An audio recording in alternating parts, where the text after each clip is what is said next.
मुख्यमंत्री केसीआर ने आज अंतर्राष्ट्रीय महिला दिवस पर महिलाओं को बधाई दी है। सीएम ने कहा है कि महिलाएं हर क्षेत्र में आगे बढ़ेगी तो देश का पूर्ण विकास होगा। मुख्यमंत्री केसीआर ने आज अंतर्राष्ट्रीय महिला दिवस पर महिलाओं को बधाई दी है। सीएम ने कहा है कि महिलाएं हर क्षेत्र में आगे बढ़ेगी तो देश का पूर्ण विकास होगा। केंद्रीय मंत्री किशन रेड्डी ने कहा है कि राज्य सरकार केंद्रीय योजनाओं के क्रियान्वयन में सहयोग नहीं कर रही है। उन्होंने केंद्र से जो कुछ भी पूछा उसका जवाब नहीं देने के लिए राज्य सरकार की आलोचना की। उन्होंने आरोप लगाया कि केंद्र ने आदिवासी विश्वविद्यालय डीपीआर के लिए करोड़ों रुपए दिए हैं और वही राज्य सरकार जगह भी आवंटित नहीं कर। जीबीएस फलकनुमा मेट्रो के लिए केंद्र ने 1250 करोड़ रुपए दिए हैं। हालांकि यह आरोप लगाया गया है कि फलकनुमा में निजी संपत्ति के कारण एमआईएम नेताओं ने मेट्रो को अवरुद्ध कर दिया। उन्होंने कहा है कि सरकार ने अब तक आदिवासी संग्रहालय की स्थापना के लिए जमीन नहीं दी है। किशन रेड्डी ने आरोप लगाया कि घाटकेसर और यदाद्री एमएमटीएस के लिए जमीन नहीं दी जा रही है। उन्होंने कहा है कि वह लोगों द्वारा लिखे गए पत्रों का जवाब देंगे, लेकिन मुख्यमंत्री केसीआर ने उनके पत्रों का जवाब देने की संस्कृति नहीं है। उन्होंने कहा कि भले राज्य सरकार का रामागुंडम, भील और शमशाबाद में ईएसआई अस्पताल बनाने के लिए कई पत्र लिखे हों, लेकिन अभी तक कोई जवाब नहीं दिया गया है। हैदराबाद के पीपल्स प्लाजा में तेलंगाना सूचना एवं नागरिक संबंध विभाग के तत्वाधान में महिला पत्रकारों के सम्मान कार्यक्रम का आयोजन किया गया। कार्यक्रम में मंत्री सत्यवती राठौर, सबिता इंद्र रेड्डी, जगदीश रेड्डी और केटीआर के साथ सीएस शांति कुमारी, सरकारी अधिकारी और विभिन्न अखबारों और टीवी चैनलों की महिला पत्रकार शामिल हुई। रचना टेलीविजन कंपनियों की प्रतिनिधि रेहाना देवी और स्वाति मैत्रेय ने इस कार्यक्रम में तेलंगाना सरकार की ओर से प्रशंसा पुरस्कार प्राप्त किया। इस मौके पर मंत्री केटीआर ने कहा कि अगर सरकार और जनप्रतिनिधि गलती करते हैं तो पत्रकारों को चाहिए कि वे उन गलतियों के बारे में बताएं। महिला पत्रकारों को केटीआर पुरस्कार प्रदान किए गए। उन्होंने कहा कि महिला पत्रकारों के लिए चिकित्सा शिविर का आयोजन किया जाएगा और मंत्री केटीआर ने कहा कि वे महिला पत्रकारों के लिए लीडरशिप एक्सेलेरेटर कार्यक्रम शुरू करने जा रही है।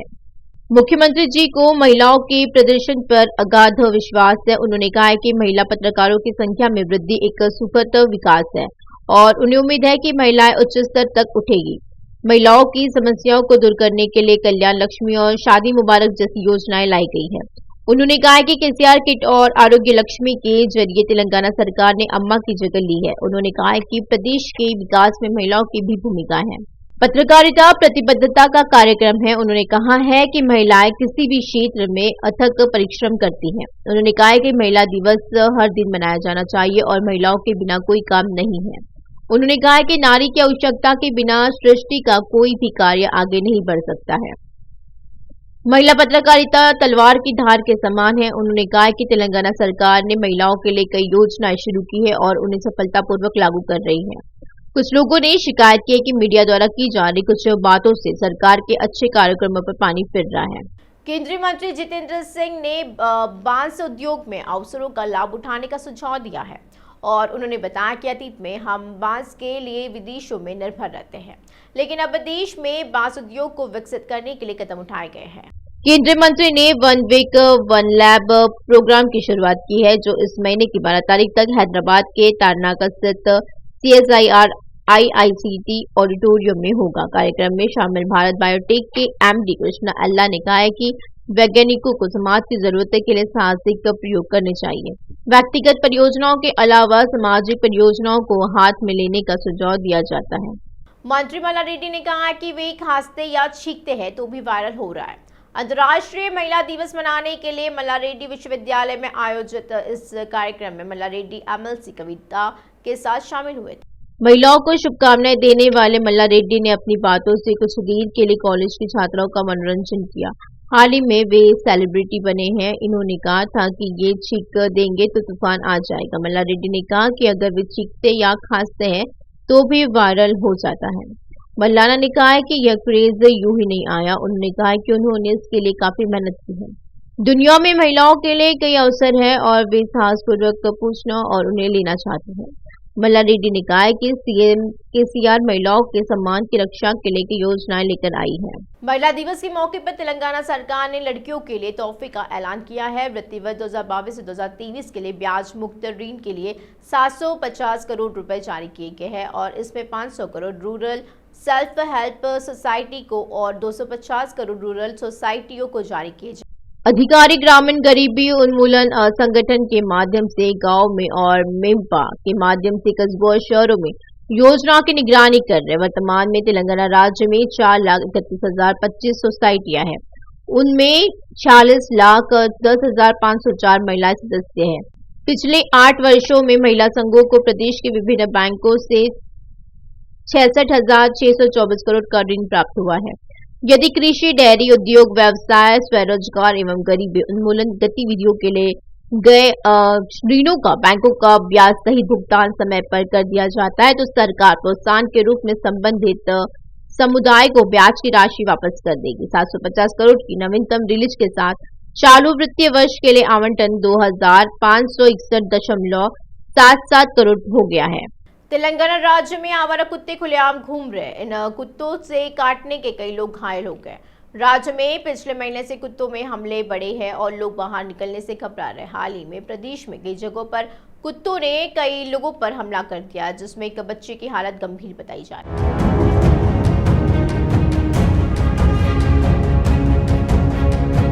जीएचएमसी हैदराबाद में खुला घूमने वाले कुत्तों के खतरे को रोकने के लिए कार्रवाई करने की तैयारी कर रहा है। शहर के 86 निकाय इस समस्या के समाधान के लिए एक सर्वदलीय कमेटी बनाना चाहती है और स्वसेवी संस्थाओं, जनप्रतिनिधियों, अधिकारियों और पशु प्रेमियों को आगे आना चाहिए। महापौर गढ़वाल विजयलक्ष्मी ने मुख्य रूप से सफाई कर्मचारियों, AMOH, DC और कारपोरेटर से समस्या को हल करने की जिम्मेदारी लेने को कहा है।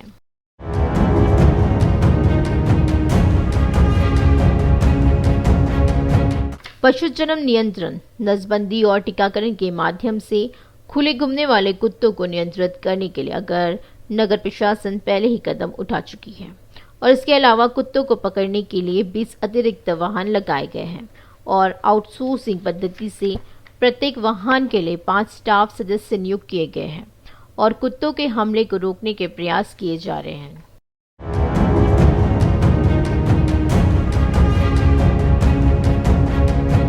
अब से प्रतिदिन 150 कुत्तों की नसबंदी की जा रही है। नई नस्ल से 400 से 450 कुत्तों की नस्लबंदी कराने की व्यवस्था की जा रही है। कचरे को तुरंत हटाने के लिए कदम उठाए जा रहे हैं। महापौर ने चेतावनी दी है कि इस मामले में नजरअंदाज नहीं किया जा सकता है और उन्होंने कहा कि कारपोरेटर की जानकारी के बिना जागरूकता कार्यक्रम नहीं चलाया जाना चाहिए। अगर बिना कोई जानकारी दिए जागरूकता कार्यक्रम चलाया जाता है तो उनके खिलाफ कार्रवाई की जाएगी।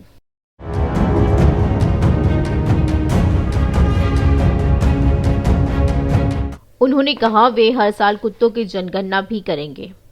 कारपोरेटर ने जीएचएमसी के अंतर्गत 5 पशु अभयारण्यों का दौरा किया है। वह आवश्यक सुविधाओं की ओर इशारा किया और कहा यदि आवश्यक हो तो उचित कार्रवाई की जाएगी। उन्होंने कहा संविदा पद्धति के तहत डॉक्टरों की नियुक्ति की जाएगी और पशु जन्म नियंत्रण, संचालन और रेबीज टीकाकरण पर एक नियंत्रण समिति बनाई जाएगी। उन्होंने कहा है कि वे शहर में मांस की दुकानों के कचरे को डंप करने से बचने के लिए कवर प्रदान करेंगे। उन्होंने स्पष्ट किया उन्हें पहले ही नोटिस जारी किए जा चुके हैं।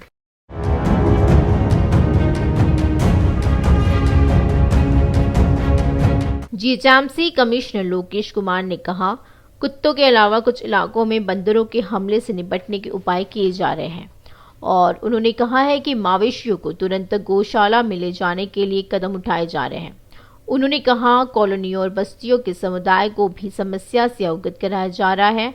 उन्होंने कहा खुले घूमने वाले कुत्तों के प्रजनन के लिए आगे आने वालों को मुफ्त लाइसेंस और पंजीकरण दिया जाएगा। उनका इलाज जल्द मुहैया कराने के उपाय किए जा रहे हैं।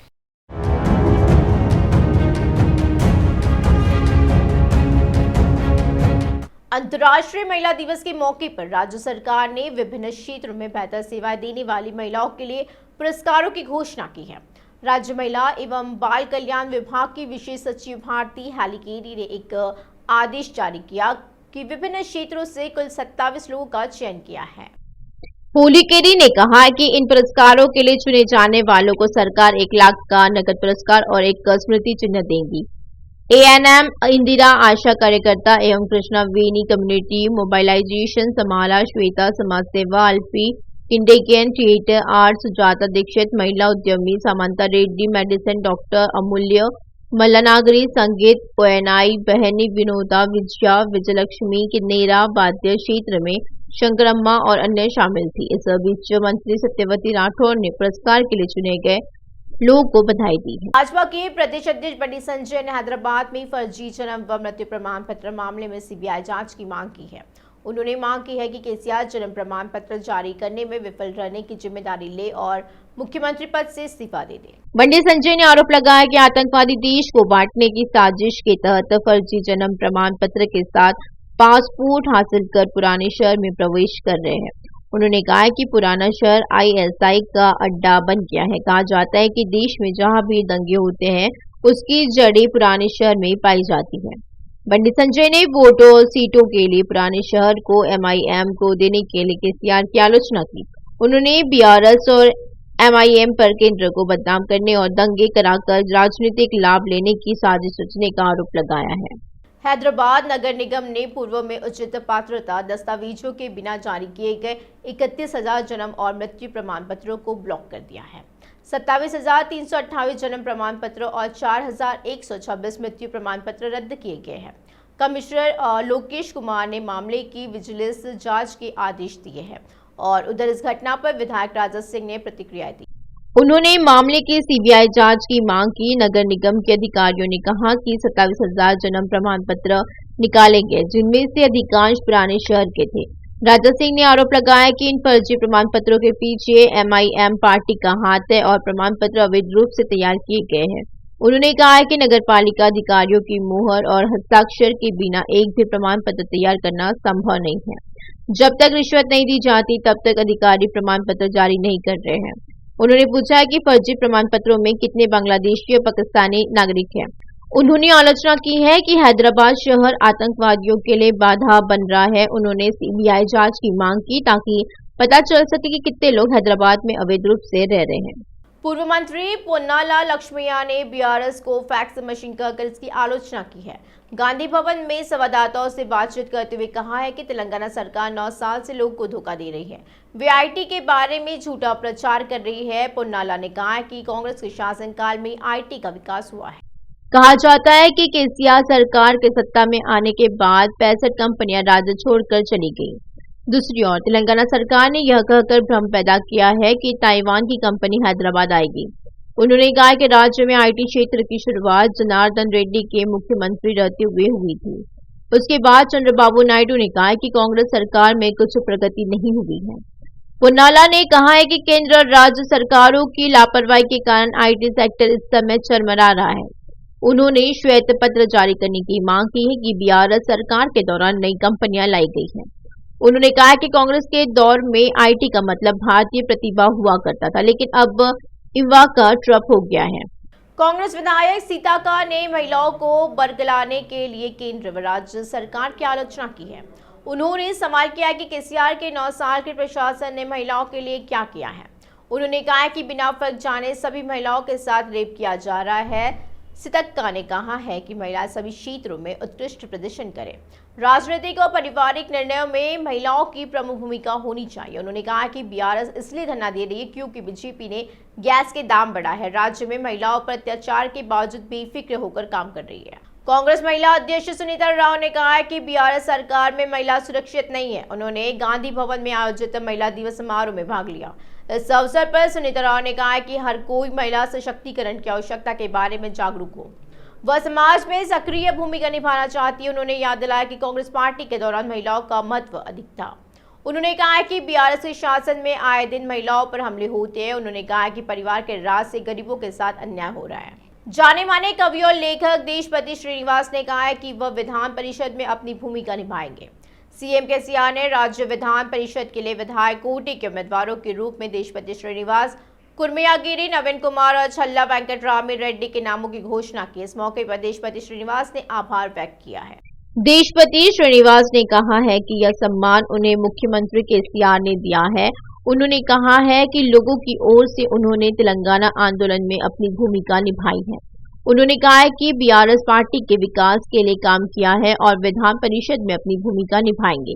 सिद्दीपेट जिले के देसापति श्रीनिवास वर्तमान में सीएमओ कार्यालय के ओएसडी के रूप में कार्यरत है। तेलंगाना सरकार तेलुगु भाषा को बढ़ावा देने में सक्रिय भूमिका निभा रही है।